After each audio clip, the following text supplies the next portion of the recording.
நீங்கள் கனடாவில் Uber, Uber Eats, Lyft, DoorDash, Hop, Amazon Flex இது போன்ற ஜிக் ஒர்க்குகள் பண்ணிகிட்ருக்கீங்க. அப்படி இல்லாட்டி பண்ணுறதுக்கு பிளான் பண்ணிகிட்டு இருக்கிற ஆளாக இருப்பீங்கன்னு சொன்னால் அந்த வீடியோ ஃபுல்லாக பாருங்கள். ஜூலை 1 ஒரு புது ரூல் ஒன்டாரியோவில் கொண்டு வந்திருக்காங்க. நீங்களே இதை போய் ஒன்டாரியோட வெப்சைட்டில் செக் பண்ணி பார்க்கலாம். இந்த லோட பேரை பார்த்தீங்கன்னு சொன்னால் டிஜிட்டல் பிளாட்ஃபார்ம் ஒர்க்கர்ஸ் ரைட்ஸ் ஆக்ட்னு சொல்லி இது ஜூலை 1 2005 இது எஃபெக்டிவ் ஆகுது. இந்த ரூலில் இவங்க என்ன சொல்கிறாங்கன்னு சொன்னால், நீங்கள் இதை மாதிரியான ஜிக் ஒர்க்குகளில் நீங்கள் ஆக்டிவாக ஒர்க் பண்ணுற டைமுக்கு இந்த ஒன்டாரியோட மினிமம் வேஜ் ரூல் கட்டாயம் அப்ளை பண்ணி அந்த கம்பெனிஸ்கள் மினிமம் வேஜ் உங்களுக்கு தரணும்னு சொல்கிறாங்க.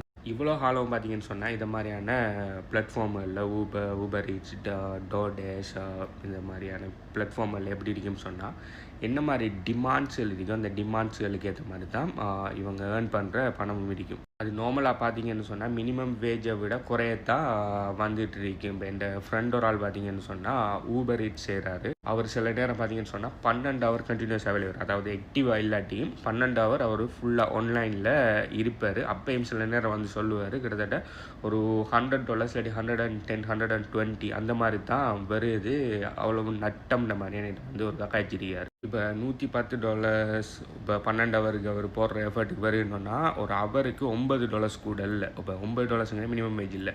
இப்போ கரண்ட்டான அந்த வீடியோ செய்கிற டைமுக்கு ஒன்டாரியோட மினிமம் வேஜை பார்த்தீங்கன்னு சொன்னால் $17.2. அதாவது ஒரு ஹவருக்கு மினிமம் எந்த கம்பெனி எல்லா கம்பெனியுமே $17.2 கொடுத்தே ஆகணும். அதை விட கூட கொடுக்கலாம், ஆனால் அதை விட குறைய கொடுக்க முடியாது. ஆனால் இவ்வளோ காலம் அந்த லோ கம்பெனிஸில் ஒர்க் பண்ணுறாங்களுக்கு தான் இருந்தீங்க. ஆனால் இப்போ அந்த லோவை ஜூலை 1 இந்த ஜிக் ஒர்க்கர்ஸுக்கும் கொண்டு வராங்க. ஆனால் இதில் பார்த்தீங்கன்னு சொன்னால் அப்படின்னா நீங்கள் இந்த ஊபர்லேயோ டோர்டேஷ்லேயோ நீங்கள் இந்த ஹோப்லேயோ நீங்கள் ஜஸ்ட் ஆன்லைனில் போட்டு சும்மா இருந்தால் மினிமம் வேஜ் தருவாங்களாண்டா இல்லை. ஆன்லைன் டைம்ன்ற ஒரு விஷயம் ஒன்று இருக்கா. அடுத்தது ஆக்டிவ் டைம்னு சொல்லி ஒரு விஷயம். நீங்கள் என்ன தான் ஆன்லைனில் இருந்தாலும் நீங்கள் ஒரு பேசஞ்சரை ஏற்றிக்கிட்டு ட்ரைவ் பண்ணுறது ஆக்டிவ் டைம். நீங்கள் ஆன்லைனில் சும்மா பேசஞ்சருக்காக வெயிட் பண்ணுற டைம் இல்லை, பேசஞ்சரை ஏற்றி ட்ரைவ் பண்ணி அவங்கள ட்ராப் பண்ணுறது ஆக்டிவ் டைம். அதே மாதிரி ஒரு ஃபுட் ஒன்று டெலிவரி பண்ணீங்கன்னா அந்த ஃபுட்டை ஒரு ஆர்டர் ஒன்று வந்து அதை கிளிக் பண்ணி அதை போய் ஃபுட்டை பிக் பண்ணி அதை எடுத்து போய் ஒரு இடத்த போய் ட்ராப் பண்ணுற, அதாவது அது ஆக்டிவ் டைம். நீங்கள் ஆன்லைனில் இதுக்கு ஆர்டர்ஸுக்காக வெயிட் பண்ணுற டைம் இல்லாமல் நீங்கள் ஆக்சுவலாக ஒர்க் பண்ணுற டைம் தான் ஆக்டிவ் டைம். அப்படி நீங்கள் ஆக்டிவ் டைம் எவ்வளவு செய்கிறீங்களோ அதுக்கு மினிமம் வேஜ் கொடுக்கணும்னு சொல்லி தான் இந்த லோ கொண்டு வந்திருக்காங்க. ஸோ உதாரணத்துக்கு சொல்ல போனால் இப்போ நீங்கள் ஒரு 12 ஹவர் நீங்கள் டோர்டேஷாக ஆன் பண்ணி போட்டு நீங்கள் 12 ஹவர் அப்படியே இருக்கீங்க. ஓகே, அதில் பார்த்தீங்கன்னு சொன்னால் உங்களுக்கு டெலிவரி உங்களுக்கு நடக்குது. உதாரணத்துக்கு ஒரு 8 ஹவருக்கு தான் டெலிவரி நடக்குதுன்னு சொன்னால் உங்களுக்கு அந்த 8 ஹவருக்கும் கட்டாயம் அவங்க மினிமம் வேஜ் பே பண்ணணும். நீங்கள் ஆன்லைனில் இருந்த டைமை கழிச்சிட்டு, அதாவது நீங்கள் சும்மா இருந்த டைமை கழிச்சிட்டு அந்த நீங்கள் ஆக்டிவாக ஒர்க் பண்ணினா அந்த 8 ஹவர்ஸுக்கு. இது பார்த்தீங்கன்னு சொன்னால் இது கவர்மெண்ட்டால் கொண்டு வந்திருக்கிற லோ. இதுக்கு இன்னும் இந்த ஊபர் ஈட்ஸ் அடுத்தது இந்த டோர்டேஷ் எல்லாம் எப்படி ரியாக்ட் பண்ண போகிறாங்க, ஏன்னா இன்னும் ஜூலை 1 வரல எப்படி ரியாக்ட் பண்ண போகிறாங்கன்னு சொல்லி யாருக்குமே தெரியாது. ஏன்னு சொன்னால் இது இப்போ இந்த பிளாட்ஃபார்முகளால் கூடுதலான மணி பே பண்ண வேண்டி வரப்போகுது. ஏற்கனவே அவங்க பே பண்ணிட்டு இருக்கிறத விட கூடுதலாக பே பண்ணணும் ஒர்க்கர்ஸுக்கு. அதனால் அவங்க என்ன பண்ணுவாங்கன்னு சொன்னால் ஒன்று ஒர்க்கர்ஸ், அதாவது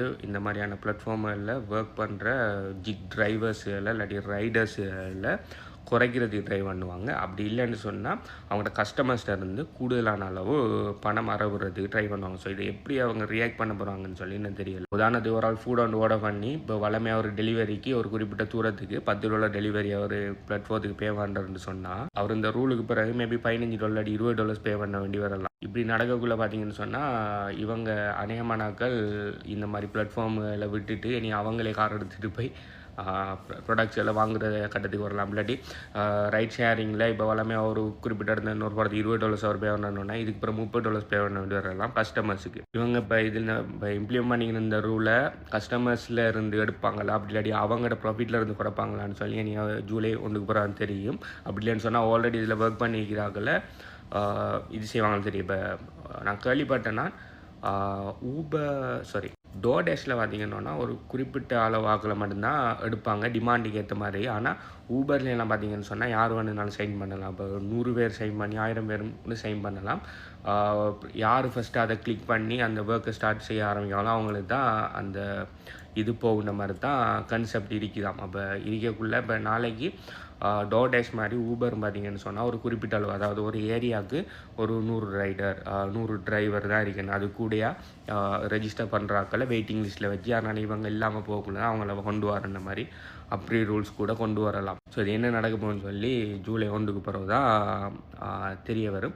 ஸோ நீங்கள் இதை மாதிரி ஏதாவது ஜிக் பிளாட்ஃபார்மில் ஒர்க் பண்ணிட்டு இருக்கிற ஒரு ஆள், அப்படி இல்லாட்டி பண்ணுறது எதிர்பார்த்துட்டு இருக்கிற ஒரு ஆளாக இருப்பீங்கன்னு சொன்னால், இந்த ஒன்டாரியோட இந்த நியூஸை பற்றி நீங்கள் என்ன நினைக்கிங்க? இது பாசிட்டிவாக வந்து முடியுமா, நெகட்டிவாக வந்து முடியுமா, இதை பற்றி நீங்கள் என்ன நினைக்கிறத கீழே காமெண்ட் பண்ணுங்கள். நீங்கள் புது ஆள், நீங்கள் இந்த ஊபர்லேயோ அப்படி இல்லாட்டி லிஃப்ட்லேயோ அப்படி இல்லாட்டி ஹொப்லேயோ ரெஜிஸ்டர் பண்ணி ஏர்ன் பண்ணுறதுக்கு இன்ட்ரெஸ்டாக இருக்கீங்க, அதுக்குரிய சைன் அப் போனஸ் லிங்க்குகள் வேணும்னு சொன்னால் எனக்கு டிஎம் பண்ணுங்கள். சைன் அப் போனஸ் லிங்க்குகள் அனுப்புகிறேன். நீங்கள் இந்த போனஸ் லிங்க்குகளில் ஜாயின் பண்ணக்குள்ளே நீங்கள் குறிப்பிட்ட அளவு டார்கெட்டை முடிக்கக்குள்ளே உங்களுக்கு இந்த பிளாட்ஃபார்மில் எடிஷனலாக மணி தருவாங்க. $100 $200 சில நேரம் $600 $1000 கூட இவங்க எடிஷனலாக தருவாங்க. இந்த மாதிரியான சைன் அப் போனஸ் இருக்கிற லிங்க்கில் ஜாயின் பண்ணி அந்த குறிப்பிட்ட பீரியடுக்குள்ளே குறிப்பிட்ட ரைட்ஸ்களையோ குறிப்பிட்ட டெலிவரிஸ்லையோ நீங்கள் முடிக்கக்குள்ளே இந்த அப்டேட்டை பண்ணி நினைக்கிறத கீழே கமெண்ட் பண்ணுங்கள். பை.